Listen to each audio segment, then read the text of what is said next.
Ici Radio Web carbonisé. Dans réformer. Réformer. Ce mot tant galvaudé, leitmotiv prouvant la paresse intellectuelle de ces soi-disant élites, qui se délitent et s'en mêlent dans de ténébreuses comparaisons, qui n'ont plus aucune raison, mettant à jour leurs funèbres oraisons, d'une nation qui s'enfonce et se délite, s'accrochant à des mots qui se révèlent catastrophiques. Oula, je n'ai rien compris.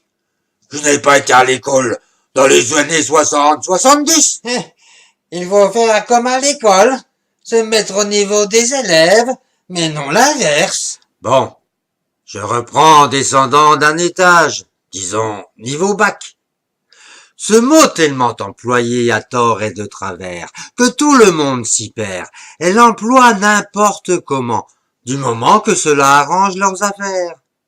Mais surtout à tromper de pauvres personnes, qui grâce à l'école ne raisonnent, sans plus aucun sens de la logique et déconnent, comme des loups prenant leur envol. Des loups qui prennent leur envol. T'as fumé la moquette? Pff, ça s'appelle une métaphore. Mais non, t'as rien compris. Il essaye de faire des rimes. Mais vous m'emmerdez avec vos réflexions à la con. C'est sérieux comme sujet. Réformer. Employé à n'importe quelle sauce. Ce n'est plus que le seul argument pour faire passer des lois qui sont à l'opposé de ce que l'on est en droit d'espérer. Ah, j'ai trouvé ces définitions dans le dictionnaire. Réformer. Rétablir dans sa forme primitive la règle qui s'est relâchée ou corrompue. Réformer les abus. Rétablir dans une forme différente et meilleure ce qui est institué. Corriger en supprimant ce qui est nuisible. Eh ben, il y a du boulot. En économie, réformer, c'est surtout simplifier les lois, diminuer la bureaucratie, alléger le poids de l'État et le rendre plus performant et moins coûteux. Supprimer les freins qui bloquent la société. Mais ces freins, qui les a mis, sinon eux? Eh bien, faire et défaire, c'est toujours travailler. Et c'est un bon prétexte pour dire qu'il leur faut toujours autant de personnel. Réformer, cela ne devrait concerner que l'État et ses réglementations. C'est la plus grosse source d'économie, principalement en France, avec des administrations pléthoriques, un code du travail démesuré, des fonctionnaires et élus à ne plus savoir qu'en faire. Des rapports de la Cour des comptes et d'associations comme Contribuables Associés et l'Observatoire des subventions qui dénoncent mois après mois les gabegies des administrations, alors que le gouvernement n'en tient aucun compte. C'est comme les vieilles vaches, on les réforme. Mais c'est plutôt de vieux taureaux qui sont prêts à vendre très très cher leur peau. Leur place est tellement bonne comme l'envol d'un capricorne. Ça y est, toi aussi tu t'y mets? Pas moyen d'être sérieux 5 minutes? C'est bien cette énormité qui est encourageante. Il y a tellement de sources d'économie que c'est un gros avantage par rapport à d'autres pays, et qu'il serait si facile d'en faire. Eh ben, qu'est-ce qu'on attend? 80% de nos élus sont des fonctionnaires, et retrouvent leur place bien au chaud s'ils se font battre aux élections suivantes. Et alors, ils ne vont pas skier la branche sur laquelle ils sont assis quand même.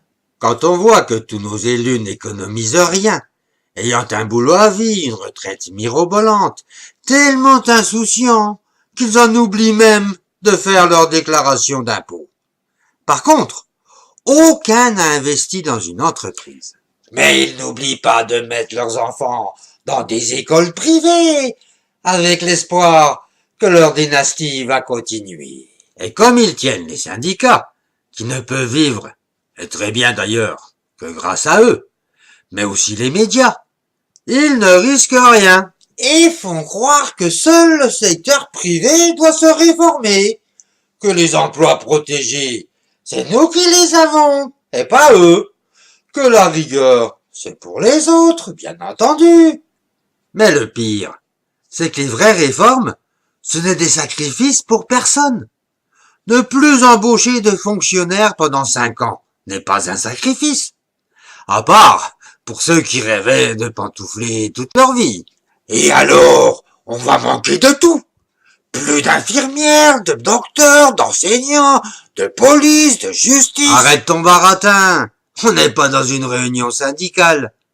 Cela permettrait juste de supprimer tous les doublons, de diviser par 4 le nombre de bureaucrates, tout en leur trouvant des postes plus utiles que de nous emmerder toute la journée avec une paperasse inutile, des rapports qui s'entassent et ne servent à rien, des innombrables parlottes qui en fait les confortent et fait en sorte que leurs décisions restent lettre morte.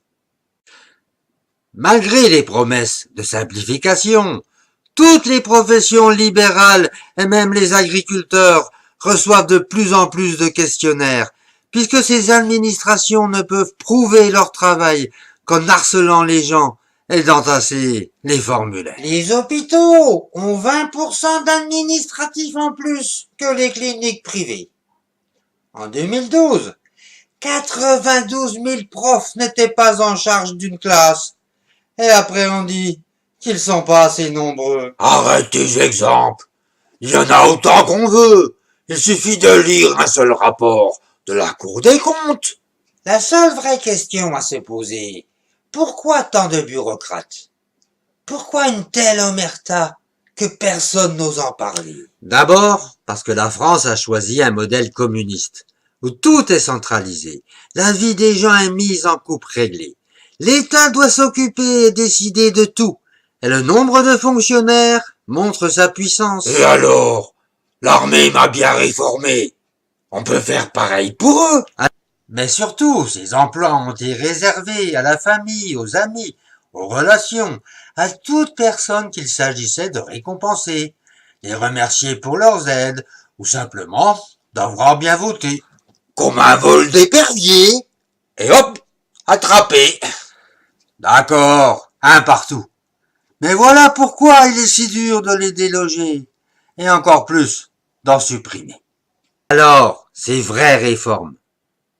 Non seulement il n'y en a eu aucune en 3 ans, mais le nombre de fonctionnaires a remonté, ainsi que leurs avantages. Et ce jour de carence, contre 3 dans le privé, et que Sarkozy avait eu tant de mal à instituer.